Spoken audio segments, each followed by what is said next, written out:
apologies here. I realised I've got to backtrack because I didn't show you any of the joinery or why I had to use this joinery over glued mortise and tenon. I can't get this frame round my brother's door frames into his workshop in his house. Not a chance. This bench is so big it's not going to go through any door frame, so I had to make sure it could be broken down, and given it's a bench that's going to take more of a hammering than the local rub and tug, I needed to find a way to secure it. I've used these before, and funny enough actually, a bed, and I was really impressed how strong they are. They're kind of like IKEA fixings, except probably 100 times more expensive and 100 times much stronger. They're really, really strong. And I've got no quarrels where this is going to work. Best will make two different types of these connectors. One type joins two panels together and one type joins a rail stretcher to a leg. For those of you that want to know how these work, it's simple really. You screw that bolt in and it will push out those kind of anchor looking feet thingies into the wood. And damn, are they difficult to get back out again without unscrewing that bolt. They're very strong.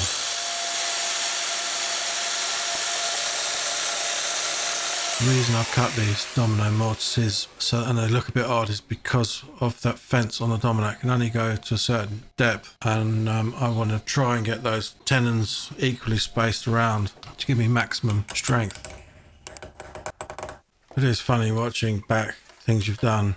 Right there, I'm going to be using a screwdriver in that hole to tighten them up. Just seen that, but I just noticed I could have used a ratchet or a spanner, you know? Like an idiot. Rule of thumb though, when you ever do a tenon and mortise, the tenon should be 1/3 the thickness of the stock. So you can see why I've got two tenons and two of these pedestal connectors. So that, ladies and gentlemen, is how the stretchers rails are going to connect to those legs.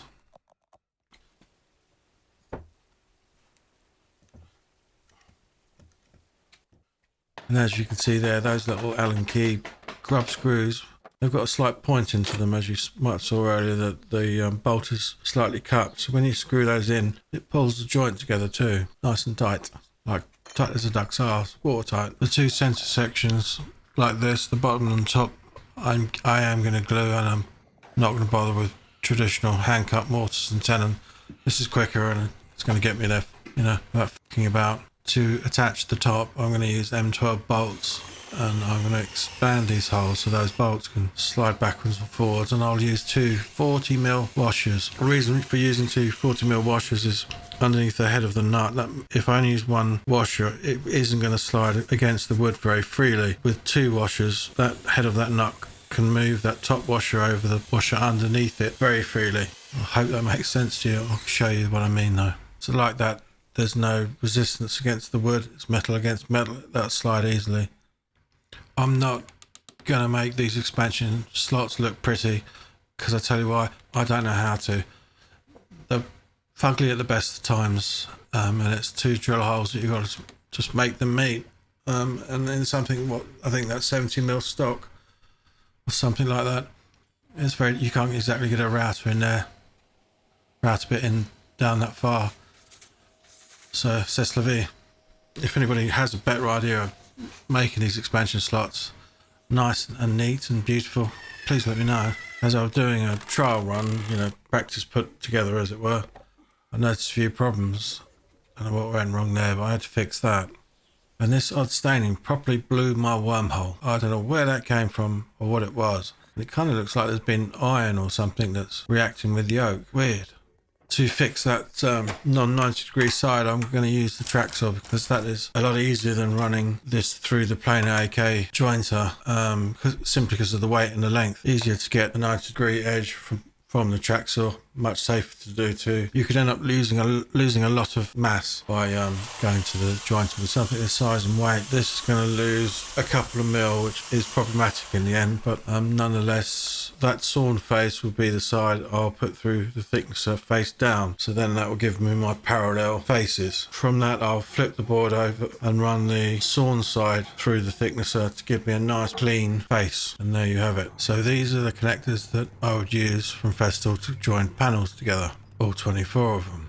They work pretty similarly really. I mean, they use a cross anchor bolt either side of the the bolt, and as you can see, that sort of cupped area of that bolt, when you put that grub Allen key screw thingy job in there, it will pull those together using the cross anchors, kind of putting them together, clamping it all together.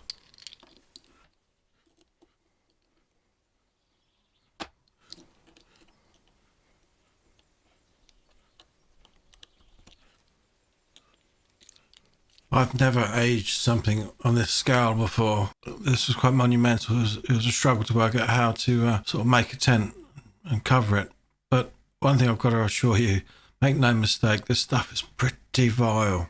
It's not that I can smell this stuff, but the fumes are feeling like they're burning my eyes. It's not pleasant, so yeah, you want to make it quick and get out of there, really.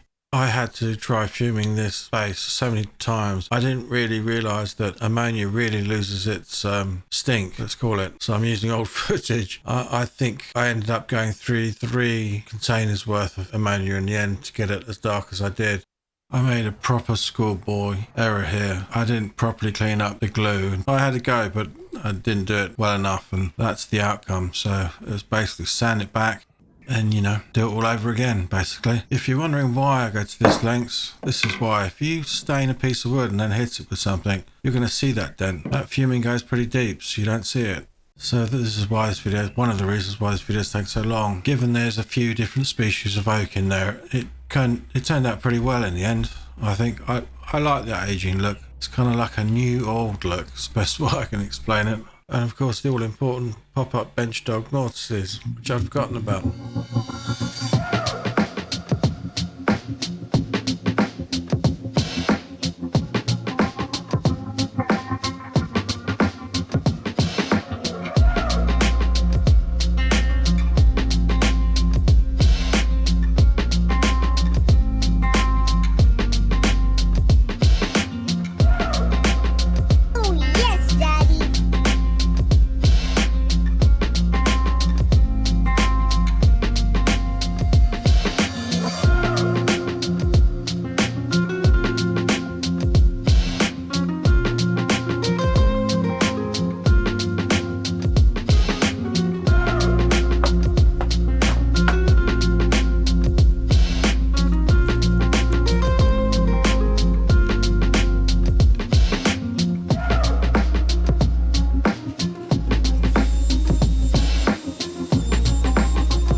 Remember me having to deal with that part of the workbench top that wasn't 90 degrees, so the 2 pieces didn't marry together properly. Well, in doing so, it's made the whole top slightly lose some width, so I'm having to deal with that and hide that mistake. I've got to say, these clamps are epic. They hold so fast. I wouldn't trust the festival clamps to hold that. It's a bit of a precarious cut, that's for sure, and it needs to be a plunge cut, really. And because that's the TS55, it's only cutting 55mm, so I'm going to need to finish that off by hand and clean it up.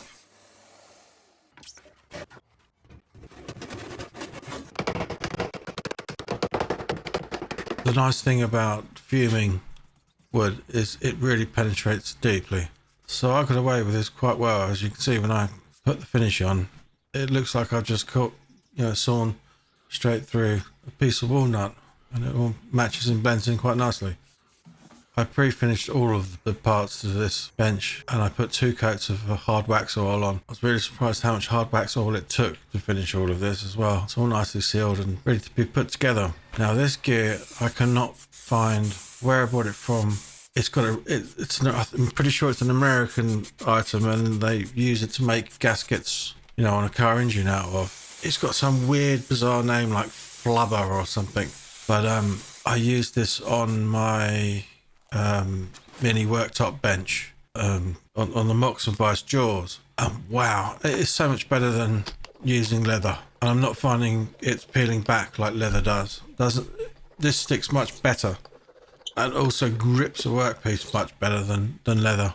The adhesive spray I use is an automotive adhesive that can withstand high temperatures. Some of my dash in my car was covered in Alcantara, and I use this spray on it. So even with the sun beating down and all day parked outside the workshop, it didn't bubble up or anything. So this is probably my favourite spray adhesive.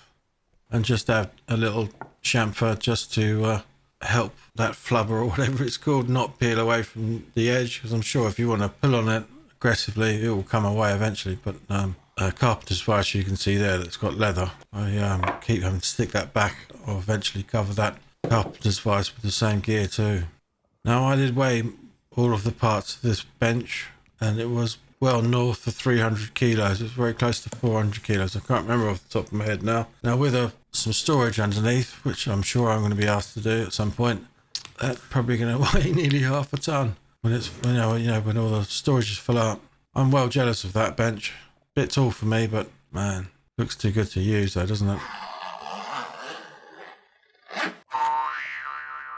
I can check square.